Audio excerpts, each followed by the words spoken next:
আরেকটা প্রজাতি বের হবে, এর নাম ইয়াজুজ মাজুজ। নাম শুনেছেন?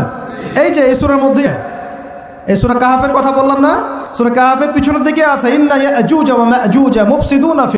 যুলকারনাইন বাদশার কথা পড়বেন, তিনি এই যে দেয়াল নির্মাণ করে দিয়েছিলেন লোহা এবং তামা দিয়ে, মনে আছে, পড়েছেন? আচ্ছা, এই ইয়াজুজ আর মাজুজ যখন বের হবে পৃথিবীর পানি শেষ করে ফেলে দিবে একেবারে। এর এত বেশি হিংস্র হবে যে এদের সাথে লড়ার মতো ক্ষমতা কোনো মানুষেরই থাকবে না। এমনকি ঈসা আলাইহিস সালামেরও নয়। ঈসা আলাইহিস সালাম তুর পাহাড়ে চলে যাবেন এদেরকে নিয়ে। তুর পাহাড়ের ভিতরে মুসলিমরা সে লুকিয়ে থাকবে, পৃথিবীর মেসাকার অবস্থা হবে, পৃথিবীর পানি খেয়ে শেষ করে ফেলে দিবে, হিংস্র প্রজাতি। তখন ঈসা আলাইহিস সালাম আল্লাহর কাছে দোয়া করবেন, আল্লাহ এই বিভৎস জাতিকে ধ্বংস করো। আল্লাহ রাব্বুল আলামিন তখন ওই ইয়াজুজ আর মাজুজ এই কাঁধে, ঠিক কাঁধের মাঝখানে একটা ভাইরাস জন্ম দিবেন। কি জন্ম দিবেন? ওই যে মহামারীর ভাইরাস, অমুক ভাইরাস, এই ভাইরাস আরও সামনে আছে বাকি। ওই ভাইরাস, ওই পোকায়, ওই ব্যাকটেরিয়া বা যেটাই হোক আল্লাহ দিবেন, এতে করে ইয়াজুজ আর মাজুজ পুরো প্রজাতি ধপ করে মারা যাবে। মানে তোয়াচে রোগ হবে। কি রোগ হবে? তোয়াচে। ঠিক যেমন আমরা একটু করোনা দেখলাম না, একজন থেকে আরেকজন, এরকম জিনিসটা আরও বিশ্বে। আর এখনকার রিসার্চ হচ্ছে ওই সাইবেরিয়া অঞ্চলের যে বরফগুলো না, ওর নিচে এই 1 লাখ বছর, 1.5 লাখ বছর, 2 লাখ বছর আগের ভাইরাস নতুন করে জায়গা শুরু করেছে এখন। এগুলো বিজ্ঞানীরা বলছেন যে এগুলো আবার কোন দিন পৃথিবীতে আত্মপ্রকাশ করা শুরু হয়। সব কিছুই ঘটবে। এটার খুব রহস্য আছে, অনেক রহস্য আছে। আল্লাহ পাক এগুলো খেয়াল সৃষ্টি করেন নাই, পরীক্ষা। লিয়াকুম আইয়ুকুম আহসানু আমালা, আল্লাহ পাক বলেছে। এরপরে ইয়াজুজ আর মাজুজ সব প্রজাতি মারা যাবে। বলছেন জমিনে কোনো জায়গায় ফাঁকা থাকবে না, সমস্ত জায়গাতেই ওদের দেহ পড়ে থাকবে। আল্লাহ। এরপরে ঈসা আলাইহিস সালাম আল্লাহকে বলবেন, আল্লাহ জমিনটাকে পবিত্র করে দাও। আল্লাহ পাক কি করবেন? বড় বড় নখরওয়ালা, বড় বড় নখ আছে, নখ দেখেছেন? বড় বড় নখওয়ালা একটা স্পেশাল প্রজাতির পাখি আল্লাহ হবেন। কি পাঠাবেন? পাখি। এটা কোন পাখি নাম আমরা জানি না, মহাবিশ্ব কোন জায়গা থেকে আসবে তাও জানি না, পৃথিবীতে আছে কিনা তাও জানি না। পাঠাবেন আবাবিল, তয়রন আবাবিল। যখন আল্লাহ পাখি পাঠিয়েছিলেন না, ওয়ারসালা আলাইহিম তয়রন আবাবিল। আসলে ওই পাখির নাম কিন্তু আবাবিল না, আবাবিল মানে হচ্ছে থাকে। তো ওই পাখি কি আর দেখা গেছে? ওই রকম করে পাথর কেউ নিক্ষেপ করেছে? আর ঠিক এরকম করে এই এক শ্রেণীর আল্লাহ পাঠাবেন যাদের নখগুলো খুব বড় বড় হবে, বিশাল নখ। এই নখগুলো দিয়ে ওগুলোকে উঠাবে, উঠিয়ে নিয়ে কোথায় যে ফেলে আল্লাহ ভালো জানে। সুবহানাল্লাহু আকবার। আল্লাহ পাক বিশ্বে কত কি বাকি রেখেছেন এখন।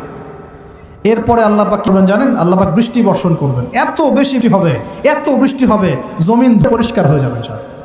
হাদিসে আসছে জমিন চক করবে, জমিটা পরিষ্কার হয়ে চকতে থাকবে। এরপরে ভাইরাস তো ধুইতে হবে না, ভাইরাসকে ধুয়ে সাফ করতে হবে। তারপরে ইসলামের সময়ে বলা হচ্ছে, তার সময় একটা ডালিম দেখেছেন কিনা? আনার ডালিম।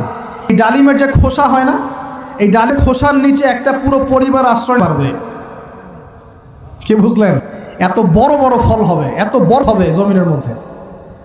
বরকত হয় যখন একটা জনপদের অধিবাসীরা আল্লাহর সামনে আত্মসমর্পণ করে, তখন আল্লাহ বরকত দেয়। আমরা কি আত্মসমর্পণ করছি? এই জন্যই তো অর্থনৈতিক মন্দা চলছে।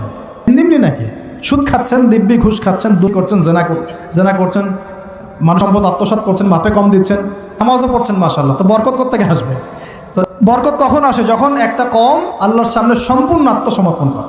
একটা লিম হবে, এটা রূপকথা নয়, এগুলো গান গল্প বলছি না।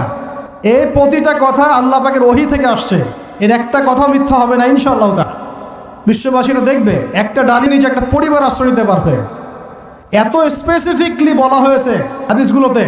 নবী সাল্লাল্লাহু আলাইহি ওয়াসাল্লাম বলেন যে 10 জন ঘোড়সাওয়ার 10 জন ঘোড়সাওয়ার হবে ইমাম মাহদির সময়, যারা খোঁজ নিতে যাবে যে দেখি দাজ্জাল হয়েছে কিনা। ঘোড়ায় করে খোঁজ নিতে যাবে দাজ্জাল বের হয়েছে কিনা। ওই 10 বলছেন, আমি ওই 10 জনের নামও জানি, ও আবার নামও জানি। সুবহান। এত স্পেসিফিক জ্ঞান দেওয়া হয়েছে আল্লাহর পক্ষ থেকে নবী সাল্লাল্লাহু আলাইহি ওয়াসাল্লামকে। তার হাদিস থেকে ডালিমের নিচে পরিবার আশ্রয়। তো অনেকে হাসবে, কি বলে একটু উল্টা পাল্টা কথা, তাই না? নাস্তিকরা মনে করতে পারে যে হাসবে, আরে হাহা দিয়ে রেখে দেবে। এখন ফেসবুকের মতো চিন্তা করে, ফেসবুক আসে, ফেসবুকের মতো কাঁদে, মানে রোবটিক হয়ে গেছে। ঠিক আছে, আচ্ছা। তো এরপর কি? এরপরে বরকতের এই সময়টা শেষ হয়ে যায় যখন মানুষ আবার সেই জেনা, পাপ, শিরিক, কুফর এগুলোতে লিপ্ত হবে। আল্লাহ রাসূল এমন একটা মানুষও বাকি থাকবে, একটা মানুষও না যে খালি লা ইলাহা ইল্লাল্লাহ কালিমাটা পড়তে জানে, এমন একটা মানুষও বাকি থাকবে না। বলেন নাউজুবিল্লাহ। ওরা হবে এই পৃথিবীর সবচেয়ে নিকৃষ্ট মানুষ, ওদের চেয়ে নিকৃষ্ট কোনো মানুষ এই পৃথিবীতে। এখনও কি এরকম সময় আসে নাই? এখন কি লা ইলাহা ইল্লাল্লাহ আছে না? পূর্ণাঙ্গ প্রয়োগটা নাই, কিন্তু কালিমা তো আছে কি না? তখন নবীজি বলছেন এমন একটা যুগ আসবে যে লা ইলাহা ইল্লাল্লাহ বলার একটা মানুষ খুঁজে পাওয়া যাবে না, আর মানুষ রাস্তাঘাটে কুকুরের মতো জেনা করবে। রাস্তাঘাটে কুকুর যেমন সঙ্গম, রাস্তাঘাটে ওই রকম করে মানুষ রাস্তায় জেনা করবে। ওই সময়ে আল্লাহ আলামিন পশ্চিম দিক থেকে সূর্য হবে। কোন দিক থেকে? সূর্য সত্যি পশ্চিম দিকে উঠবে। পৃথিবী একদিকে ঘুরছে না এখন? কে জানে আল্লাহ পাক পৃথিবীর ঘূর্ণন থামিয়ে দিকে ঘোরাতে পারেন না? অবশ্যই পারেন। আল্লাহ পাকের জন্য এটা খালি বলা, কোন ফায়াও হয়ে যাও ব্যাস। বিশ্বের বড় বড় ডিপার্টমেন্টগুলো কারা নিয়ন্ত্রণ করছে? আমরা নিয়ন্ত্রণ করছি? জি না। এমনকি খ্রিস্টানরাও নিয়ন্ত্রণ না, বরং ওরাই নিয়ন্ত্রণ করছে। আপনাকে গভীরে ঢুকতে হবে। তার মানে সে আত্মপ্রকাশ না করলেও তার অনুসারী তো মাশাআল্লাহ শক্তিশালী হয়ে গেছে কিনা? তার মানে সময় কাছে না দূরে? কাছে। বোঝার জন্য কি ভবিষ্যৎবাণী করা লাগে? গণক হওয়া লাগে? জ্যোতিষী হয়? এটা বোঝার জন্য কোরআন সুন্নাহর সাথে আমাদের স্টাডি করলেই হয়। ইকোনমিক্স, ওয়ার্ল্ড হিস্ট্রি স্টাডি করলেই বুঝতে পারেন, চোখ খুলে যাবে ইনশাআল্লাহ। আল্লাহ পাক বোঝা বিজ্ঞান করুন। এখন সে বের হয়ে বিশ্বটাকে শাসন করবে ঠিকই, কিন্তু তার সাথে লড়াই করার কথা ওই সময় মুসলিমদের থাকবে না। তখন আল্লাহ পাক পাঠাবেন ওই যে সত্যি মাসিহ ঈসা আলাইহিস সালাম।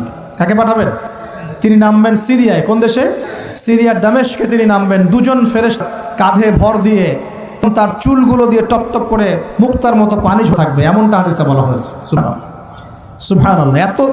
এত স্পেসিফিকলি হাদিসে বলা হয়েছে এটা হবে, এইটা হবে, একদম স্পেসিফিকলি। তারপরে আলাইহিস সালাম তিনি যখন ওই মুসলিমদেরকে পেলেন, তিনি তাকে ইমামতি করতে বলা হবে। ঈসা আলাইহিস সালাম বলবেন, না আমি ইমামতি করতে পারবো না। ইমামতি এই উম্মতের জন্যই করা হয়েছে। বলেন সুবহানাল্লাহ। আমাদের ইমাম করবেন, তিনি পিছনে মুক্তাদি হবেন, একজন নবী মুক্তি হবেন, আর ইমামতি চিন্তা করতে পারেন। এরপর নামাজ শেষ হওয়ার পরে তিনি দরজা খুলে দাও। এটার ব্যাখ্যা আমার কাছে মনে হয় হয়তোবা তখন অবরোধটাকে ভেঙে দিতে বলবে, হয়তোবা, আল্লাহ ভালো জানেন। দরজা খুলে দাও এর ব্যাখ্যা কি হতে পারে? কিসের দরজা খুলে দাও? কিসের বাঁধন খুলে দাও? নিশ্চয় একটা বাঁধনে মুসলিমদেরকে বেঁধে ফেলা হবে। তিনি ওটার বিরুদ্ধে মুসলিমদেরকে ঝাঁপিয়ে পড়তে হবে। তখন দাজ্জালের সাথে তার দেখা হবে। কোন সত্যিকারের দাজ্জালের সাথে? আলাইহিস সালামের দেখা হবে। এবং ঈসা আলাইহিস সালামকে দেখা মাত্রই দাজ্জাল গলতে শুরু করবে। লবণ যেমন গলায় না তাপ দিলে, এমন করে গলতে শুরু করবে। এবং ঈসা আলাইহিস সালামের ঈসা আলাইহিস সালামের আল্লাহ পাক একটা অন্যরকম ক্ষমতা। ঈসা আলাইহিস সালামের নিঃশ্বাস যত পর্যন্ত যাবে দাজ্জাল পালাতে থাকবে। তার নিঃশ্বাস গিয়ে দাজ্জালের গায়ে লাগাবে, দাজ্জাল ওইখানেই মারা যাবে। আল্লাহ পাক এই শুধু তাকে নয়, তার সমস্ত অনুসারীদেরকে আল্লাহ পাক সেখানে মেরে ফেলবেন ইনশাআল্লাহ। মুসলিমদের হাতে। কার হাতে? মুসলিমদের হাতে। এটা জায়গা মেনশন করা আছে, বাবেলুদ নামক জায়গা। বাবেলুদ, যান গুগল সার্চ করে দেখেন বাবেলুদ কোন জায়গায় আছে। আমি বলে দিব না, দেখেন কোন জায়গায় আছে। তারা ওটা নিয়ন্ত্রণ করছে, দেখেন ওইখানে মারা যাবে। মানে সত্যিকারের মাসিহের হাতে মিথ্যা মাসিহ মারা যাবে ইনশাআল্লাহ, এবং তার অনুসারীদের পতন হবে। ঈসা আলাইহিস সালাম এই ক্ষমতা দখল করবেন এবং সারা বিশ্বে তিনি শান্তি শৃঙ্খলা কায়েম করবেন। একজন ন্যায়পরায়ণ হবেন ইনশাআল্লাহ। এবং তিনি নতুন কোনো শরীয়ত নিয়ে আসবেন না, উম্মতে মুহাম্মাদের শরীয়ত থাকবে ইনশাআল্লাহ। এরপরে 40 বছর তিনি রাজত্ব করবেন। কত বছর? 40 বছর। তার বিবাহ শাদীও হবে এবং তার ইন্তেকালও হবে। তাকে দাফন করা নবী মুহাম্মদ সাল্লাল্লাহু আলাইহি ওয়াসাল্লামের ঠিক সেই আল্লাহু আকবার, ঠিক তার পাশেই দাফন করা হবে। পরে মানুষ আবারও খারাপ হওয়া শুরু করবে। কেমন খারাপ হবে? আচ্ছা, মাঝখানে একটা কথা বলে গেছে। ব্যাস, আমি একদিন আগে রিপোর্ট দেখেছি, পৃথিবীর নিচে কিন্তু আগুনের আছে। আচ্ছা, জানেন তো পৃথিবীর আগ্নেয়গিরিগুলো আছে। পৃথিবীর ভিতরেও একটা ঘূর্ণন হয়, সেই ঘূর্ণনের দিক পরিবর্তন হচ্ছে দিন দিন, এমনটা রিপোর্ট এসেছে। দেখেন, আপনি ইন্টারনেট ঘাটাঘাটি। আর অনেকে রিপোর্ট করছে যে পৃথিবীকে যে গতিতে ঘুরতো, এখন পৃথিবীর গতি একটু বেড়ে গেছে। দেখেন রিপোর্ট, দেখেন ঘূর্ণন গতি বেড়ে যাওয়ার মানে হচ্ছে টাইম দ্রুত করবে। আর শেষ জামানার হাদিস এটাও আছে, সময় দ্রুত পাস করবে, আছে না? এটা হাদিসে আসছে। তো প্রিয় ভাইরা, এই সময় মানুষ খারাপ হওয়া শুরু করার পর এমন হবে আল্লাহর নাম নেওয়ার মতো কোনো মানুষ থাকবে না, আল্লাহ বলার মতো কোনো মানুষ থাকবে না। পশ্চিম দিক থেকে সূর্য উঠবে। কিভাবে কিয়ামত হবে? নবী বলেছেন, একজন ব্যক্তি পানি খাওয়ার নেই, পাত্রটাকে মুখের সামনে নিয়ে পানি গিলতে পারবে না, কিয়ামত হয়ে যাবে। নাউযুবিল্লাহ। ইযা ওয়াকাআতিল ওয়াকিআ লাইসা লিওয়াকাআতিহা কাযিবা আল-কারিআতু মাল কারিআ ওয়া মা আদরাকা মাল কারিআ। আছে না? আম্মা ইয়াতাসাআলুন আনিন নাবাইল আযীম। কত সূরা কিয়ামত সংক্রান্ত পড়ে দেখেন। ইযা যুলজিলাতিল আরদু জিলজালাহা ওয়া আখরাজাতিল আথকালাহা ইযা শামসু কুওয়িরাত ইযা নুজুমু কাদারাত। এই সূরাগুলো পড়ে দেখেন।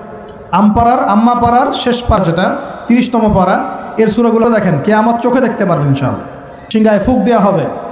আল্লাহ পাকের ফেরেশতা এত ক্ষমতা আল্লাহ দিয়েছেন, একটা ফুয়ে পুরো মহাবিশ্ব ধ্বংস হয়ে যাবে ইনশাআল্লাহ। চারটাখানি কথা নাকি? দ্বিতীয় ফেরে আবার সবাইকে জীবিত করা হবে। এবং এই যে জীবনটা আমরা কাটাচ্ছি, এই 30, 40, 50, 60, 100 বছরের জীবন, এই জীবনের এক একটা হিসেব সামনে দাঁড়িয়ে সেদিন দেওয়া লাগবে। অতএব এই দুনিয়ার জীবনটাতে প্রস্তুতি গ্রহণ করি, 5 ওয়াক্ত নামাজ পড়ি, যাকাত দেই, কালিমা বোঝার চেষ্টা করি, আল্লাহ তাওহীদ শিখি, জানি, নবীর সুন্নত অনুযায়ী আমরি, হালাল খাই, পরিবার গড়ি, মানুষকে সৎ কাজে বাদ দেই, অসৎ কাজে নিষেধ করি, ইসলামকে আল্লাহর জমিনে প্রতিষ্ঠা করার চেষ্টা করি। আল্লাহ পাক যা দিয়েছেন জানমাল, সময়, আল্লাহ পাক যা দিয়েছেন ক্ষমতা, প্রতিপত্তি, সম্পদ, এই আল্লাহর দিনের জন্য ব্যয় করি। ইনশাআল্লাহ দুনিয়া সফল হব, পরকালে সফল হবে ইনশাআল্লাহ আযজা ওয়া জাল্লা। আল্লাহ পাক আমাদের সবাইকে সমীন ফিতনাগুলো সম্পর্কে সচেতন থাকার তৌফিক দান করুন এবং আসন্ন রমজানে পূর্ণরূপে ইবাদত করার তৌফিক দান করুন এবং এই ইবাদত এবং শিক্ষাগুলোকে সারা বছর ধরে রাখার তৌফিক দান করুন এবং জামাত সম্পর্কে সচেতন থেকে আগামী দিনে হবে সেভাবে পদক্ষেপ নেওয়ার তৌফিক আল্লাহ পাক দান করুন।